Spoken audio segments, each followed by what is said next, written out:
The smoke alarm started screaming at 4:47 p.m. Claire Dawson was in the dining room, adjusting the centerpiece for the third time, when the sound pierced through the house. For a split second, she froze, her mind refusing to process what that sound meant on Thanksgiving Day, 13 minutes before guests were supposed to arrive. Then the smell hit her. No, no, no, no, no! She ran to the kitchen, her mother Dorothy right behind her, and threw open the oven door. Black smoke billowed out, and there, in the center of the destroyed dream of a perfect Thanksgiving, sat what had once been a 20-pound turkey. It was charred. Completely, utterly, irredeemably charred. "Oh my God," Claire whispered, staring at the smoking disaster. "Oh my God, how did I?" "You forgot to set the timer," her mother said, her voice tight, with that particular brand of disappointment Claire had been hearing her entire life. "Claire, how could you forget the timer?" "I don't know. There was so much to do, and I thought I'd set it, but..." Claire felt panic rising in her chest, tears already threatening. "What are we going to do? Everyone's coming. Marcus's parents, your sisters, the Hendersons from next door."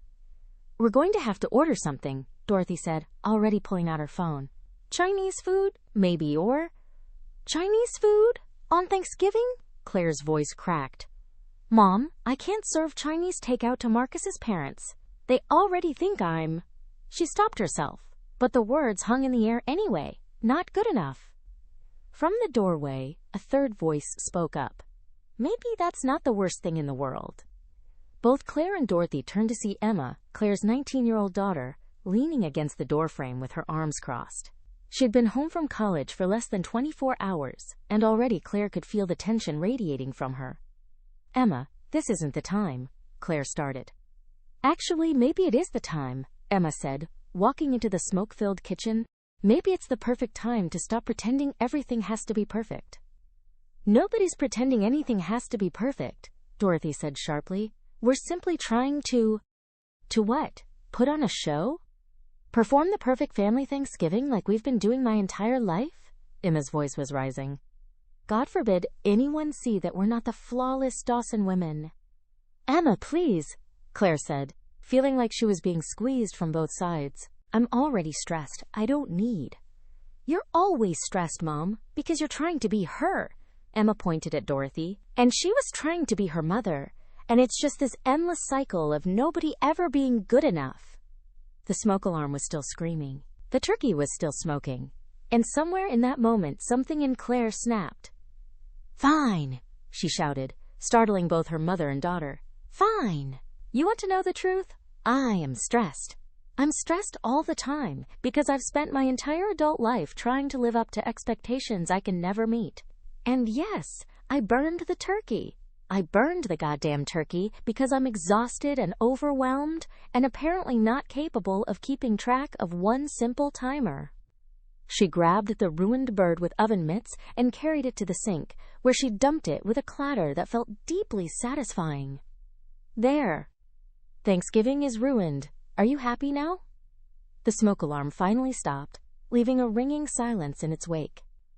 Dorothy stared at her daughter, mouth slightly open. Emma looked surprised, then something else, something that might have been relief. And Claire, standing there in her carefully chosen Thanksgiving outfit, with her Martha Stewart perfect dining room in the next room and a destroyed turkey in the sink, felt something she hadn't felt in years. Free. 20 minutes earlier, everything had been under control. Or at least, Claire had believed it was under control, which, she was beginning to realize, wasn't quite the same thing. She'd been preparing for this Thanksgiving for weeks. The menu had been planned down to the last garnish. The dining room looked like something out of a magazine, with her grandmother's china and the gold-rimmed crystal glasses, and a centerpiece of burgundy dahlias and eucalyptus that had cost more than she wanted to admit. The turkey had been brining since Tuesday. The stuffing was her great-grandmother's recipe, painstakingly transcribed from a handwritten card so faded Claire could barely read it. The sweet potato casserole had the perfect marshmallow-to-potato ratio. The green beans were fresh, not canned. The cranberry sauce was homemade, with orange zest and a hint of cinnamon. Everything was supposed to be perfect. Because that's what Dawson women did. They made things perfect. Claire's grandmother had been legendary for her dinner parties. Elaborate affairs where everything from the napkin folding to the after-dinner cordials was executed with precision. Claire's mother, Dorothy, had inherited that standard, hosting holidays and gatherings that neighbors still talked about years later. And Claire had been trying her entire adult life to live up to that legacy. "The table looks lovely," Dorothy had said earlier, inspecting the dining room with the critical eye of someone who'd set thousands of perfect tables in her lifetime. "Though I think the candles are a bit high. You want guests to be able to see each other across the table." Claire had adjusted the candles. "And make sure you put out the good butter dish, not the everyday one." Claire had switched the butter dishes. "You did brine the turkey, didn't you? Your father always said my turkey was superior because of the brining." "Yes, Mom, I brined it Tuesday, just like you taught me." "Good. And you remembered to let it come to room temperature before putting it in?" "Yes." "And you're using the meat thermometer? You can't trust the pop-up thing. Those are notoriously unreliable." "Mom, I know. I've been cooking Thanksgiving dinner for 12 years. Dorothy had smiled. That smile that said, "I'm just trying to help, but felt like you need my help because you can't do this alone." "Of course, dear. I just want everything to be nice." Nice. As if nice was the standard. As if nice was what they were aiming for, and not the crushing weight of perfection that Claire had been carrying since she was old enough to set a table. Emma had been in her old bedroom, allegedly unpacking, but mostly scrolling through her phone and avoiding the inevitable awkwardness of family time. She'd arrived from college the night before, and Claire had immediately noticed the changes. The nose piercing, the newly dyed streak of purple in her dark hair, the vintage band t-shirt that definitely wasn't going to meet Dorothy's standards for appropriate Thanksgiving attire. Claire had bitten her tongue about all of it. Pick your battles, she'd learned. Save the energy for the fights that mattered. Except she was beginning to realize she had no energy left. Not for fights that mattered, not for fights that didn't. She'd used it all up trying to make everything perfect. And then the turkey had burned, and perfect had gone up in smoke. In the kitchen, with the ruined turkey sitting in the sink like evidence of failure, the three women stood in uncomfortable silence. Finally, Dorothy spoke. "We can still salvage this. I'll call that Gourmet Market on 5th Street. They might have prepared turkeys we could." "No," Claire said. "No. No, I don't want to salvage it." Claire looked at her mother, then at her daughter. "I don't want to pretend everything is fine and serve a last-minute replacement turkey and act like this didn't happen." "So what do you want to do?" Emma asked, and for the first time in months she sounded genuinely curious rather than defensive.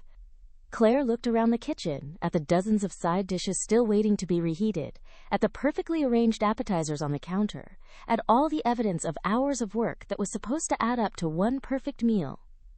"I want to tell everyone the truth," Claire said. "I want to say I burn the turkey because I'm human, and I make mistakes, and I'm tired of pretending I don't." Dorothy's face went pale. "Claire, you can't be serious. Marcus's parents can order pizza with us," Claire finished. "Or they can go home if they're that offended by the idea of an imperfect Thanksgiving. But what will people think?" And there it was. The question that had been ruling Claire's life for as long as she could remember. What will people think? "Honestly, Mom," Claire said, her voice gentler now but firm, "I don't care anymore." The doorbell rang at 5:03 p.m. Claire's in-laws, Margaret and Robert Chen, stood on the front porch with a bottle of wine and matching apologetic smiles for being slightly late. "So sorry, traffic was terrible coming from—" Margaret stopped mid-sentence, her nose wrinkling slightly.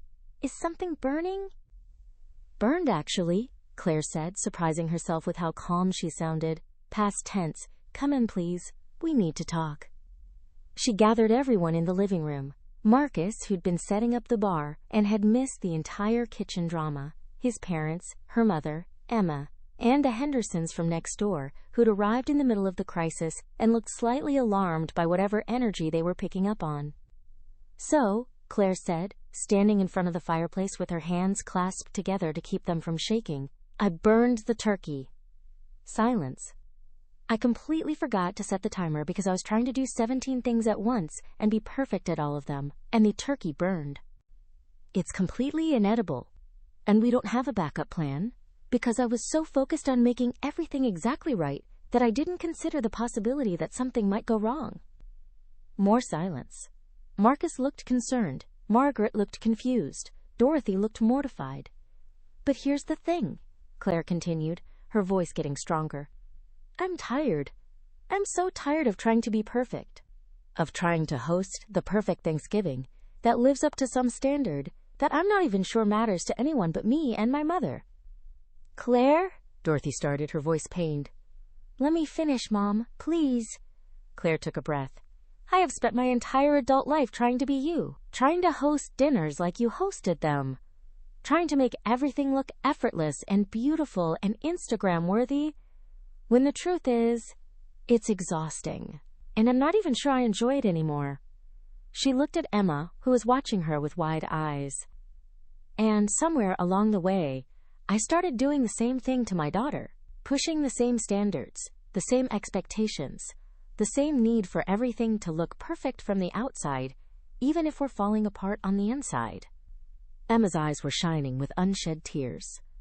So I'm sorry, Claire said, addressing the room but really speaking to her daughter and her mother. I'm sorry there's no turkey. I'm sorry Thanksgiving is ruined, but I'm not sorry for being honest about it. The silence that followed felt different, heavier but somehow cleaner. Then Dorothy stood up. You think I enjoyed it? She said, her voice shaking. You think I loved the pressure of hosting perfect dinners and perfect holidays? Claire stared at her mother. You always seemed to... I was performing, Dorothy interrupted. Just like you, just like my mother before me, because that's what we thought we were supposed to do. That's what we thought made us valuable, our ability to create these perfect moments that everyone could admire. She walked closer to Claire, and for the first time, Claire saw something in her mother's face she'd never noticed before, exhaustion that mirrored her own. Do you know how many times I cried in the kitchen during dinner parties? Dorothy's voice cracked. How many times I felt like a failure because something didn't turn out right, or someone criticized the meal, or I couldn't live up to my own mother's impossible standards. Mom, I didn't know. Of course you didn't know, because I never told you. I never admitted that it was hard. I just kept doing it, kept performing, and in doing so, I passed all that pressure on to you. Dorothy's eyes filled with tears. And you're right. You're absolutely right to stop, to say enough. Emma stood up now too, moving to stand beside her mother. Grandma, why didn't you ever tell us? Why did you keep pretending? Because... Dorothy looked between her daughter and granddaughter. 3 generations of women who'd been carrying the same weight without ever acknowledging it. Because I thought that's what strength looked like. Keeping up appearances, never admitting struggle, making everything look easy even when it was impossibly hard. That's not strength, Emma said softly. That's just suffering in silence. The words hung in the air, and Claire saw her mother's face crumble, not with shame, but with something like recognition. Like someone had finally named a truth she'd been living with for 63 years. Margaret Chen cleared her throat gently. If I may, my family is Chinese. I grew up with very specific expectations about what it meant to be a good daughter, a good wife, a good hostess. And I spent decades trying to meet those expectations while also trying to fit into American culture and its expectations. She looked at Claire with genuine warmth. It took me years to realize that perfection isn't the goal. Connection is. And right now, in this moment, with your burned turkey and your honest confession, I feel more connected to you than I have in all the years I've known you. Robert nodded. Same. And for what it's worth, I'm starving, and I don't actually care what we eat as long as we eat something. Tom Henderson from next door laughed. We've got leftover lasagna from last night. We could contribute that if we're doing a potluck situation. I've got 3 frozen pizzas, Marcus offered, finding his voice. And I think there's a KFC open if anyone wants fried chicken. There are about 17 side dishes in the kitchen that are perfectly fine, Claire added, and felt herself starting to smile. We could have the weirdest, most un-Thanksgiving-like Thanksgiving dinner ever. I vote yes to Weird Thanksgiving, Emma said immediately. No offense, Mom, but I've always thought turkey was overrated anyway. Dorothy wiped her eyes and let out a laugh that sounded surprised to be happening. You know what? I've always secretly agreed. Your grandfather insisted on turkey, so I made turkey. But I much preferred ham. Wait, seriously? Claire stared at her mother. You've been making turkey for 40 years and you don't even like it? I made a lot of things I didn't particularly care about because I thought that's what I was supposed to do. Dorothy looked at her daughter with something that might have been apology, might have been recognition. I think we've all been doing that, haven't we? An hour later, the dining room table that Claire had spent hours making perfect was covered with an absurd spread. Frozen pizzas, and lasagna, and KFC, plus her homemade sides, plus random contributions from everyone. The Hendersons had also brought a pumpkin pie from Costco, and Marcus's parents had run home to grab a container of their Chinese mother's dumplings. It was chaotic. It was mismatched. It was absolutely nothing like the perfect Thanksgiving Claire had planned. It was also the best Thanksgiving she'd ever had. So let me get this straight, Emma said, biting into a slice of pepperoni pizza while green bean casserole sat on her plate beside it. Grandma's been making turkey she doesn't like for 40 years. Mom's been stressing herself out, trying to be grandma. And I'd been rebelling against the whole thing because I felt like I was being crushed by expectations that nobody actually wanted in the first place. That about sums it up, Claire said, and found herself laughing. That's the most ridiculous thing I've ever heard, Emma said, but she was smiling. Welcome to generational trauma, Marcus said, raising his wine glass. Population, everyone. I'll drink to that, Robert said, and they all did. As dinner continued, something shifted. Conversations became easier, more honest. Dorothy told stories about her own mother, Claire's grandmother, that Claire had never heard. Stories about the pressure and judgment and impossible standards that had shaped Dorothy's entire approach to life. She once told me that a woman's worth could be measured by her table settings, Dorothy said, and there was something both sad and absurd in the confession. Can you imagine telling your daughter that her value as a human being depends on whether she uses the correct fork? Did you believe her? Emma asked. Dorothy was quiet for a moment. I think I spent most of my life trying not to believe her while simultaneously trying to prove her right. Does that make sense? Perfect sense, Claire said quietly, recognizing her own patterns in her mother's words. Emma shared her own struggles, the pressure she felt at college to be perfect, to have a plan, to know exactly what she wanted to do with her life when she was only 19 years old. Everyone's posting these perfect Instagram stories about their perfect college experiences, Emma said, and I'm just tired. I'm tired of performing. I got the nose piercing because I wanted to do something that was just for me, not for anyone else's approval. And Mom, when I came home and saw your face, I knew you hated it. I didn't hate it, Claire interrupted gently. I was worried about what your grandmother would say, what Marcus's parents would think, what everyone would think. But Emma, it looks good on you. It looks like you. Emma's eyes filled with tears. Really? Really? Margaret Chen spoke up then, her voice soft but firm. For what it's worth, I think it's beautiful. And I think you're brave for being yourself in a world that constantly tells young women to be smaller, quieter, more acceptable. My mother would have had a heart attack, Dorothy said, and then laughed at the absurdity of it. But you know what? Who cares? It's your face, your life, your choice. The conversation continued late into the evening, moving from the dining room to the living room, where they ate pumpkin pie and dumplings and told more stories.